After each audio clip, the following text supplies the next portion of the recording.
You know, when you look around, from AI art popping up everywhere to communities solving their own problems, the world can feel, well, a little chaotic, like a bunch of disconnected trends.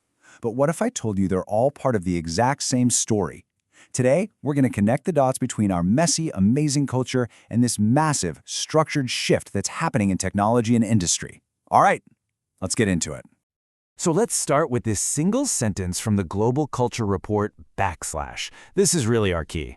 In a world that just feels more and more overwhelming, the big idea here is that survival isn't about chasing the next shiny new thing. Nope, it's about adapting. It's about learning to use the tools and the solutions we actually already have. And believe me, this adaptation is happening everywhere, all at once. The report points to 41, you heard that right, 41 different cultural shifts, or edges as they call them. We're talking about everything from artificial creativity, where we're learning to team up with AI, to crisis hacking, where regular people are finding these brilliant ways to fix their own problems. And yeah, on their own, they might seem totally random, but when you put them all together, they paint a really clear picture of where we're all headed. Okay, so let's dig into that core idea for a second. Why adaptation? Why is that the big theme for right now, instead of just more and more innovation? I mean, just think about it for a second. We already know we need to consume less, repair our stuff more, and build systems that don't just collapse. The really big challenge isn't dreaming up some brand new, magical solution from scratch. It's about fundamentally changing how we do things, changing our systems to actually use what we already know works. So if this big adaptation is happening all over, where are the stakes the absolute highest? Well, it's got to be in the world of work, right? In industry, in manufacturing, the very place where that fear of being replaced by technology is just so real. And that brings us to this really fascinating concept that gives us a framework for all this cultural change, Industry 5.0. And trust me, it is way more than just a buzzword. It's the industrial answer to this collective call we're all making for a more human-focused world. Now, to really get why this is such a huge deal, we have to do a quick history lesson. You look back, from steam power to electricity to computers, and finally to the mass automation of the Fourth Revolution. Each step, yeah, it made things more efficient, but it also slowly and steadily pushed humans further and further out of the picture. And this slide, right here, it just lays it all out, crystal clear. Industry 4.0 was all about the dream of the fully automated factory, which, sparked all these fears about jobs just disappearing. Industry 5.0 completely flips the script. The goal isn't replacement anymore. It's collaboration. So what is it really? Well, Industry 5.0 is all about bringing the human touch back into the loop. It's this recognition that, look, machines are amazing at doing repetitive, precise stuff over and over again. But they can't have a spark of genius. They can't solve a problem they've never seen before. That's our job. It's about putting our unique human skills back in the center. So this whole new revolution is basically built on 4 key pillars. And what's cool is they really echo all those cultural shifts we're seeing. So let's break them down, starting with the really big one, human-machine synergy. Right, human-machine synergy. This is the absolute heart of Industry 5.0. It's the biggest break from everything that came before. And this simple idea, it changes everything. We're moving away from those giant, caged, kind of scary robots to what are called cobots, collaborative robots that are literally designed to work safely right next to people. So a master craftsman can use all their expertise while the cobot does the heavy lifting or the really boring, repetitive task. It's a true partnership. And here is the coolest part. This isn't just happening in factories.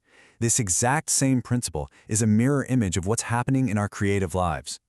That cultural edge, artificial creativity, that's all about us embracing AI not as something that's going to replace artists, but as this incredibly powerful new tool that helps us push the limits of our own imagination. See, it's the same principle, human plus machine. So why is all this happening right now? Because there's this really deep, powerful human need for agency, for control. And this statistic, it just says it all. A whopping 84% of adults across the globe say it's important for them to make decisions about their own body and health. That drive for personal control, for feeling valued, that's the fuel for this entire human-centric revolution. All right, let's move on to the next 2 principles, because this whole revolution isn't just about how we work with machines. It's also about building a world that can actually last. And again, you have to realize these aren't just top-down orders coming from some corporate boardroom. The huge push for sustainability and resilience in our supply chains is a direct response to a powerful cultural demand from all of us, from consumers, for a more responsible and a more robust world. You can see this perfectly in the cultural trend they call conscious convenience. We as consumers, we're just not willing to sacrifice sustainability for speed anymore. We want to know where our stuff comes from, we want to scan a QR code on our food, and we're even seeing things like, get this, Fit Chicks. It's a fitness tracker for chickens to prove that they're actually free range. I know, it sounds a little wild, but that pressure we put on companies is exactly what forces industry to become more sustainable. And it's the exact same story with resilience. The need to build systems that don't just fall apart during a crisis. That's basically the professional, big industry version of crisis hacking. And that's that cultural trend of people getting incredibly creative and ingenious when the official systems fail them. And this isn't just a theory. This is real stuff. We see it in Puerto Rico, where residents literally built their own community-owned solar grids after hurricanes flattened the power system. We see it in Gaza, with people building clay ovens to cook when there's no fuel. We see it in Africa, where innovators are turning plastic waste into building materials. This is what resilience from the ground up looks like. So when you put all these pieces together, the industrial principles, the cultural trends, what kind of future does it all point to? What does it actually look like? I think this quote from futurist Amy Webb just nails it. The goal of technology is fundamentally shifting. It's not about making humans obsolete anymore, it's about making humans more capable. The focus is on amplifying our intelligence and creativity, not replacing it. I love that word, amplifying. So, here's the big takeaway. The chaotic cultural edges and the very structured framework of Industry 5.0, they are telling the exact same story. It's a story of a great rebalancing.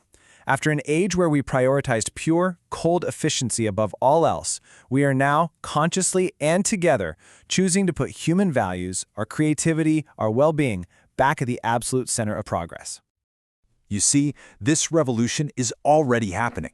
It's in our culture, it's in our factories, and it's promising a future that's more collaborative, more sustainable, and way more resilient. So the only question left is the one right here on the screen. Are we ready to embrace it?